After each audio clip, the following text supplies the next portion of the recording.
Aksi damai 4 November kemarin diduga dimanfaatkan oleh aktor politik yang sukses menciptakan kerusuhan. Mabes Polri pun mulai menyelidiki adanya aktor politik di balik unjuk rasa. Kadif Humas Polri Irjen Pol Boy Rafli Amar mengaku polisi sedang mendalami siapa aktor politik yang berada di balik aksi yang berujung bentrok. Menurut Boy Rafli, hal itu bagian dari deteksi dini dan intelijen. Ia juga mengaku kepolisian selalu mencermati dan menyelidiki semua rangkaian peristiwa yang terjadi. Namun ia enggan berkomentar lebih jauh apakah nantinya akan ada tokoh politik yang dipanggil atau tidak. Unjuk rasa ormas Islam yang semula berlangsung damai dan tertib berubah menjadi ricuh pada Jumat malam. Sebagian peserta aksi terlibat bentrokan dengan polisi di depan Istana Merdeka Jakarta. Massa bertahan di sejumlah titik hingga Sabtu dini hari. Massa akhirnya membubarkan diri setelah mengadakan pertemuan dengan perwakilan DPR.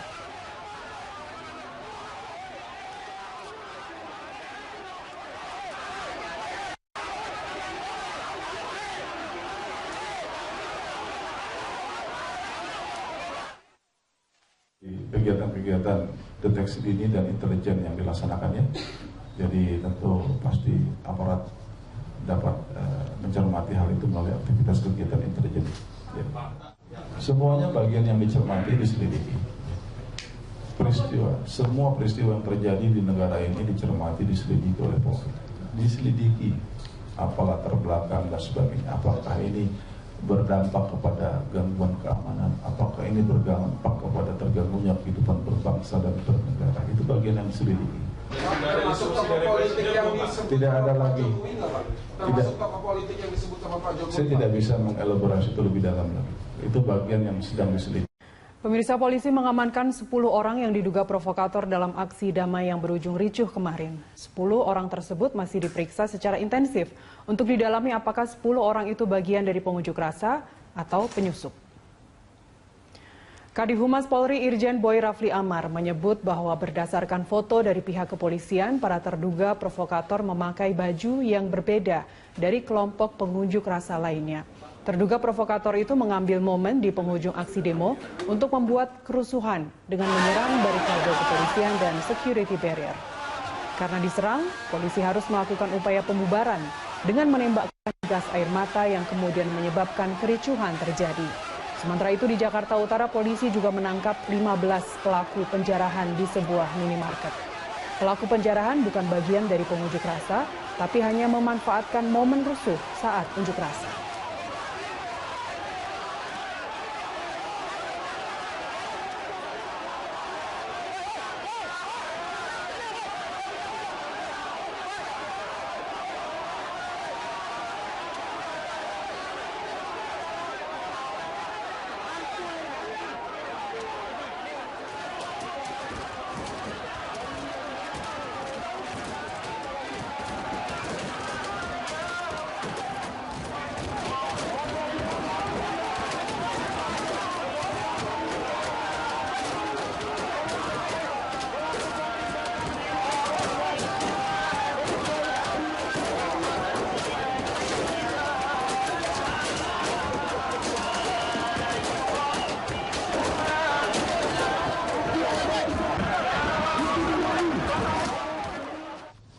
Pada kesempatan tadi malam juga ada saat ini yang masih diperiksa yang diduga terkait sebagai provokator.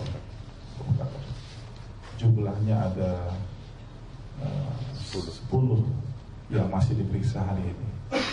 Jadi usianya ada yang 16 tahun, 38 tahun, 20 tahun, 21 tahun, 17 tahun, 25 tahun, 24 tahun.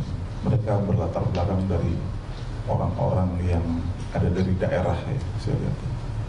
Jadi ada dari NTB ya.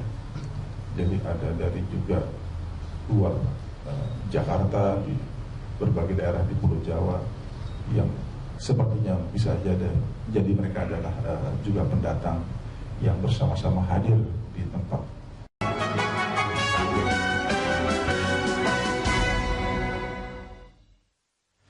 Anda menyaksikan Breaking News dan kita langsung bergabung ke Istana untuk mendengarkan konvers dari Kapolri Tito Karnavian. Dan lain-lain, lembaga bahasa yang kita anggap kredibel dan netral. Kemudian tentu juga kita akan hadirkan juga saudara terlapor Basuki Cahayapurnama kalau yang bersangkutan ingin hadir. Kalau tidak ingin hadir bisa diwakili oleh penasihat hukumnya, termasuk dengan menghadirkan saksi ahli dari pihak terlapor ini. Dan nanti selain penyidik kami juga akan mengundang pihak eksternal, yaitu dari kejaksaan, tim kejaksaan, dan juga tim dari Kompolnas sebagai pengawas kepolisian. Bahkan mungkin dan besar juga kita akan mengundang, nanti kami akan konsultasi dulu dengan Ketua Komisi 3, yaitu tim mungkin dari Komisi 3 beberapa orang yang ditugaskan untuk mengawasi proses kasus ini. Nah ini dengan gelar perkara ini yang dilakukan secara terbuka dengan melibatkan pihak-pihak yang terkait. Kemudian kita buka juga kepada publik, yaitu melalui media secara live seperti semacam sidang mungkin nantinya. Kita harapkan nanti publik betul-betul dapat melihat dengan kejernihan kasus ini seperti apa. Kemudian dapat mengetahui secara terbuka apa saja yang sudah dikerjakan oleh penyidik dan apa saja isi dari keterangan para ahli-ahli maupun pelapor dan terlapor sendiri.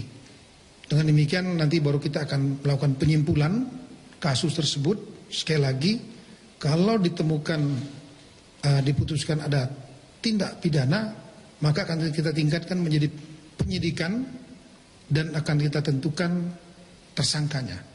Dalam kasus ini berarti terlapor dan diproses sesuai aturan criminal justice system kita, kejaksaan dan pengadilan.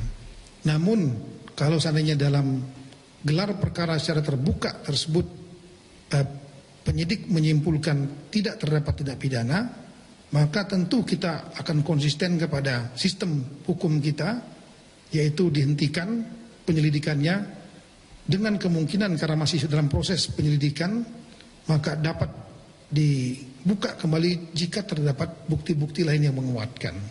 Saya kira itu saja rekan-rekan sekalian yang ingin saya sampaikan sebagai bentuk jabaran yang akan saya kerjakan, oleh Polri kerjakan berkait sesuai dengan perintah dari Bapak Presiden agar dilaksanakan secara cepat dan transparan, dan kita akan lakukan ini dalam waktu maksimal 2 minggu.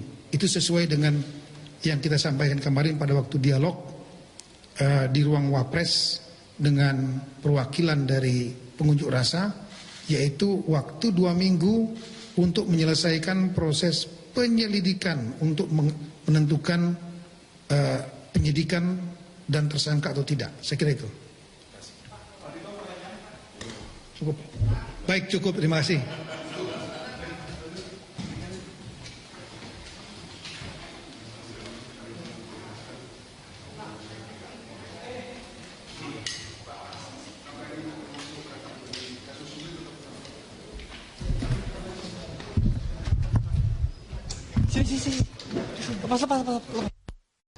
Anda menyaksikan News Update bersama saya Nasiti Lestari. Pemirsa, Buniani mengaku video pidato Gubernur DKI Jakarta Basuki Cahayapurnama atau Ahok di Pulau Seribu yang ia unggah di akun Facebook tidak berbeda dengan aslinya.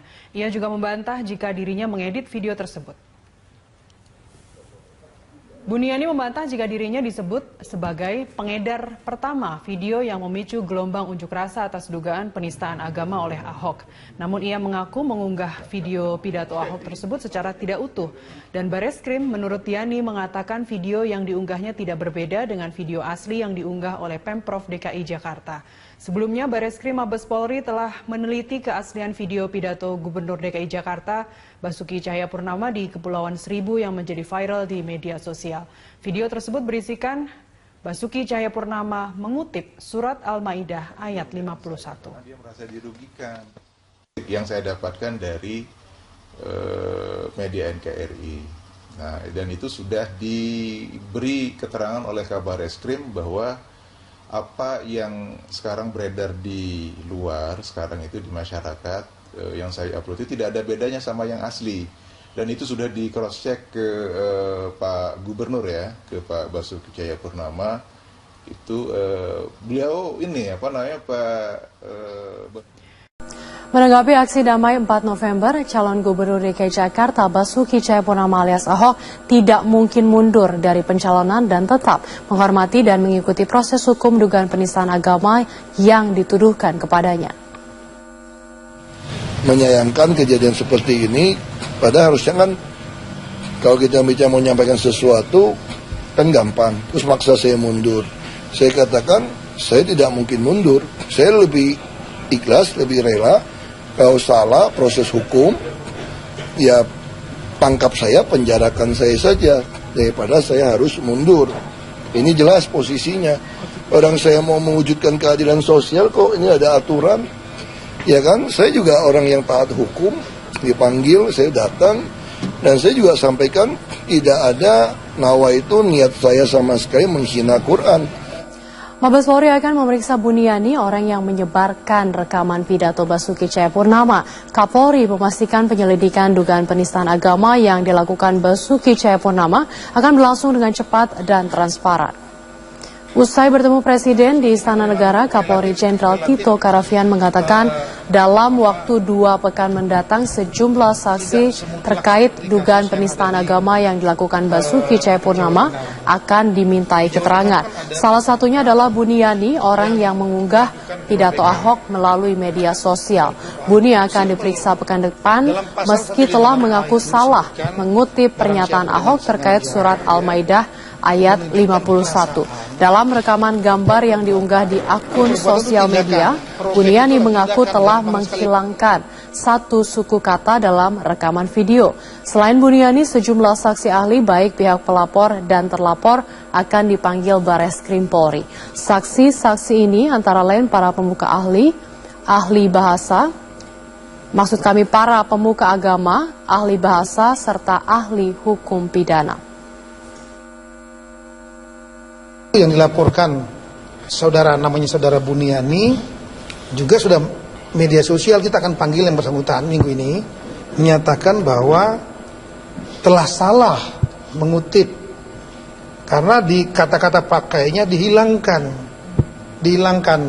Itu sangat beda ya dari kita tanya kepada ahli bahasa, pengertiannya kalau dibohongin ayat surat dibohongin ayat Al-Maidah 51 dengan dibohongi pakai Al-Maidah 51. NTB ya, jadi ada dari juga luar Jakarta, di berbagai daerah di Pulau Jawa yang sepertinya bisa jadi mereka adalah juga pendatang yang bersama-sama hadir di tempat.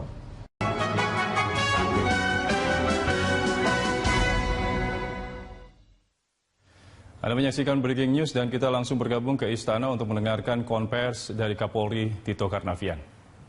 Dan lain-lain, lembaga bahasa yang kita anggap kredibel dan netral. Kemudian tentu juga kita akan hadirkan juga saudara terlapor Basuki Cahayapurnama kalau yang bersangkutan ingin hadir.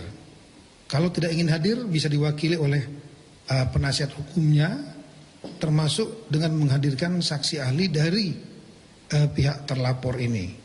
Dan nanti selain penyidik kami juga akan mengundang pihak eksternal, yaitu dari kejaksaan, tim kejaksaan, dan juga tim dari Kompolnas sebagai pengawas kepolisian.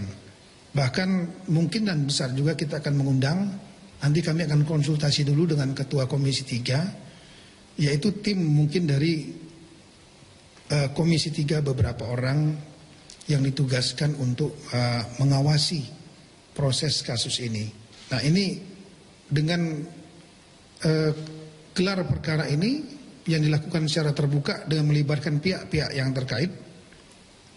Kemudian kita buka juga kepada publik, yaitu melalui media secara live seperti semacam sidang mungkin nantinya. Kita harapkan nanti publik betul-betul dapat melihat dengan kejernihan kasus ini seperti apa. Kemudian dapat mengetahui secara terbuka apa saja yang sudah dikerjakan oleh penyidik dan apa saja isi dari keterangan para ahli-ahli maupun pelapor dan terlapor sendiri. Dengan demikian nanti baru kita... Ia juga membantah jika dirinya mengedit video tersebut. Buniani membantah jika dirinya disebut sebagai pengedar pertama video yang memicu gelombang unjuk rasa atas dugaan penistaan agama oleh Ahok. Namun ia mengaku mengunggah video pidato Ahok tersebut secara tidak utuh. Dan Bareskrim menurut Yani mengatakan video yang diunggahnya tidak berbeda dengan video asli yang diunggah oleh Pemprov DKI Jakarta. Sebelumnya Bareskrim Mabes Polri telah meneliti keaslian video pidato Gubernur DKI Jakarta Basuki Cahayapurnama di Kepulauan Seribu yang menjadi viral di media sosial. Video tersebut berisikan Basuki Cahayapurnama mengutip surat Al-Maidah ayat 51. Dia merasa dirugikan. Yang saya dapatkan dari media NKRI. Nah, dan itu sudah diberi keterangan oleh Kabar Eskrim bahwa apa yang sekarang beredar di luar sekarang itu di masyarakat yang saya upload itu tidak ada bedanya sama yang asli, dan itu sudah di cross check ke Pak Gubernur ya, ke Pak Basuki Cahayapurnama. Itu beliau ini Menanggapi aksi damai 4 November, calon Gubernur DKI Jakarta Basuki Cahayapurnama alias Ahok tidak mungkin mundur dari pencalonan dan tetap menghormati dan mengikuti proses hukum dugaan penistaan agama yang dituduhkan kepadanya. Menyayangkan kejadian seperti ini, padahal harusnya kan kalau kita bicara mau menyampaikan sesuatu kan gampang, terus maksa saya mundur. Saya katakan saya tidak mungkin mundur, saya lebih ikhlas, lebih rela. Kalau salah proses hukum, ya tangkap saya, penjarakan saya saja, daripada saya harus mundur. Ini jelas posisinya. Orang saya mau mewujudkan keadilan sosial, kok ini ada aturan. Ya kan, saya juga orang yang taat hukum, dipanggil, saya datang. Dan saya juga sampaikan, tidak ada nawa itu niat saya sama sekali menghina Quran. Mabes Polri akan memeriksa Buniani, orang yang menyebarkan rekaman. Berdasarkan foto dari pihak kepolisian, para terduga provokator memakai baju yang berbeda dari kelompok pengunjuk rasa lainnya. Terduga provokator itu mengambil momen di penghujung aksi demo untuk membuat kerusuhan dengan menyerang barikade kepolisian dan security barrier. Karena diserang, polisi harus melakukan upaya pembubaran dengan menembakkan gas air mata yang kemudian menyebabkan kericuhan terjadi. Sementara itu di Jakarta Utara, polisi juga menangkap 15 pelaku penjarahan di sebuah minimarket. Pelaku penjarahan bukan bagian dari pengunjuk rasa, tapi hanya memanfaatkan momen rusuh saat unjuk rasa.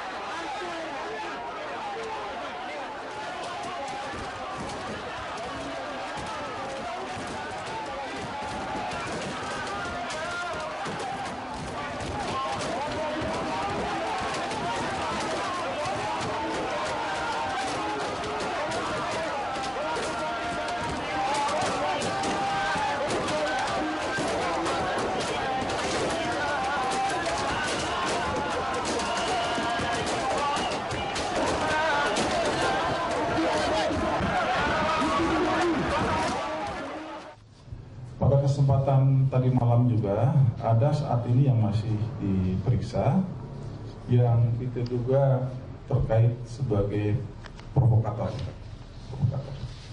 Jumlahnya ada 10 yang masih diperiksa hari ini.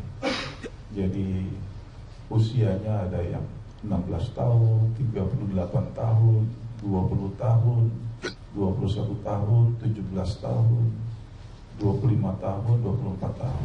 Mereka berlatar belakang dari orang-orang yang ada dari daerah ya, saya lihat. Jadi ada dari... Aksi damai 4 November kemarin diduga dimanfaatkan oleh aktor politik yang sukses menciptakan kerusuhan. Mabes Polri pun mulai menyelidiki adanya aktor politik di balik unjuk rasa. Kadif Humas Polri Irjen Pol Boy Rafli Amar mengaku polisi sedang mendalami siapa aktor politik yang berada di balik aksi yang berujung bentrok. Menurut Boy Rafli, hal itu bagian dari deteksi dini dan intelijen. Ia juga mengaku kepolisian selalu mencermati dan menyelidiki semua rangkaian peristiwa yang terjadi. Namun ia enggan berkomentar lebih jauh apakah nantinya akan ada tokoh politik yang dipanggil atau tidak. Unjuk rasa ormas Islam yang semula berlangsung damai dan tertib berubah menjadi ricuh pada Jumat malam. Sebagian peserta aksi terlibat bentrokan dengan polisi di depan Istana Merdeka Jakarta. Massa bertahan di sejumlah titik hingga Sabtu dini hari. Massa akhirnya membubarkan diri setelah mengadakan pertemuan dengan perwakilan DPR.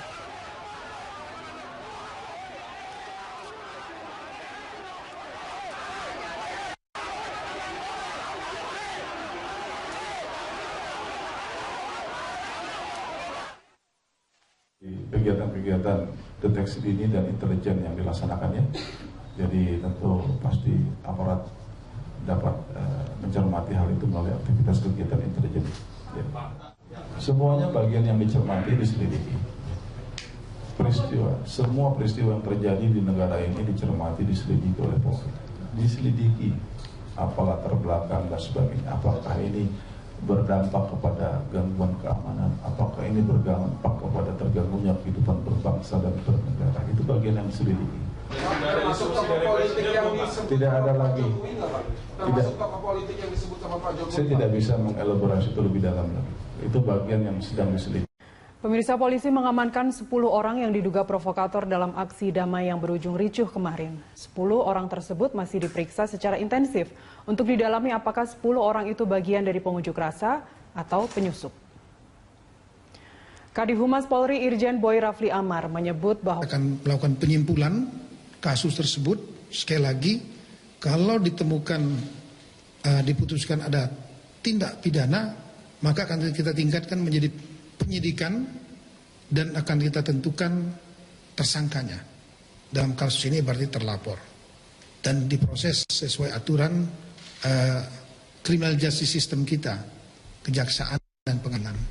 Namun kalau seandainya dalam gelar perkara secara terbuka tersebut penyidik menyimpulkan tidak terdapat tindak pidana, maka tentu kita akan konsisten kepada sistem hukum kita, yaitu dihentikan penyelidikannya dengan kemungkinan karena masih dalam proses penyelidikan, maka dapat dibuka kembali jika terdapat bukti-bukti lain yang menguatkan. Saya kira itu saja rekan-rekan sekalian yang ingin saya sampaikan sebagai bentuk jabaran yang akan saya kerjakan, oleh Polri kerjakan berkait sesuai dengan perintah dari Bapak Presiden agar dilaksanakan secara cepat dan transparan, dan kita akan lakukan ini dalam waktu maksimal 2 minggu. Itu sesuai dengan yang kita sampaikan kemarin pada waktu dialog di ruang Wapres dengan perwakilan dari pengunjuk rasa, yaitu waktu 2 minggu untuk menyelesaikan proses penyelidikan untuk menentukan penyidikan dan tersangka atau tidak. Saya kira itu. Cukup. Baik, cukup. Terima kasih.